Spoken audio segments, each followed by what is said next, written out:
রাত প্রায় 12টা। আমি অফিস থেকে একা বাসে উঠলাম। সকল মানুষ নেমে গেছে, শুধু আমি। বাসটি শহরের শেষ স্টপের দিকে যাচ্ছে। চেহারায় ক্লান্তি, কিন্তু মনে একটা অদ্ভুত উত্তেজনা। আমি পাশের সিটে বসা এক বন্ধুর কথা ভাবছিলাম।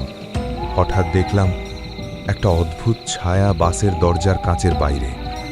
আমি তার দিকে তাকালাম, কিন্তু কেউ নেই। বাস থেমে গেল একটি অচেনা স্টপে। কেবল একটি ছোট রাস্তায়, অন্ধকার, বাতি নেই, কোনো মানুষ নেই। হঠাৎ ড্রাইভার একদম চুপচাপ হয়ে গেল। আমি চুপচাপ চেয়ার ধরে বসেছিলাম। হঠাৎ বাইরে থেকে আওয়াজ, ভূতের আওয়াজ, ফিসফিস, দূর থেকে, এবার তুই আমার সাথে। আমি তাকালাম।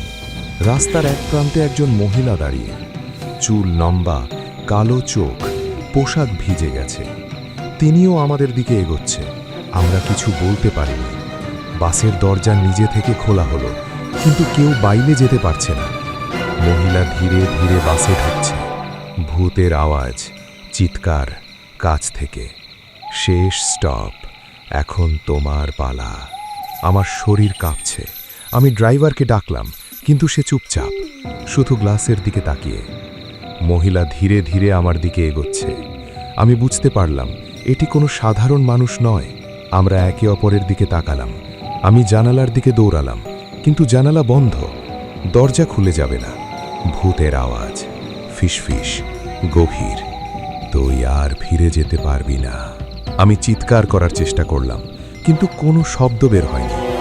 মহিলা ধীরে ধীরে আমার কাছে এসে দাঁড়ালো। আমরা একসাথে দৌড়াতে চেষ্টা করলাম। হঠাৎ বাসের লাইট নিভে গেল। ড্রাইভারও অদ্ভুতভাবে অদৃশ্য হয়ে গেল। শুধু সেই মহিলা এবং আমাদের হাহাকার। ভূতের আওয়াজ, চিৎকার, ঘন, শেষ স্টপ, তুমি এখন আমার। হঠাৎ আবার লাইট জ্বলে গেল। বাস থেমে আছে। ড্রাইভার ফিরে এসেছে।